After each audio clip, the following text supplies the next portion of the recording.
મઢી બેડી ફળિયા મુકામે ત્રાનો એટલે કે મન્નારાનો પ્રદેશ આવેલો છે. કિનારે હું અત્યારે ઊભો છું. આવું તું બાના ખતરાએ ખાસ કરીને મુલાકાત લઉં, પણ આવતા થોડું મોડું થઈ ગયું, અંધારું થઈ ગયું. આ છે મારી બા જસુબા. જસુબાનું આ જે ખતરાનું જે પથ્થર છે એ છે. આગળ તૂટી ગયું હતું એટલે અમે ફરી પાછી આ રીતે સ્થાપના કરી હતી. બાને પ્રણામ. બા તને મળવા આવ્યો હતો.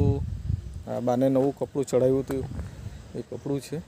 તમને અગાઉ પણ હું બતાવી ચૂક્યો છું. બહુ જ જૂના પ્રાચીન ઘૂમટાઓ છે, બધા ખંડિત થયેલા ઘૂમટાઓ છે.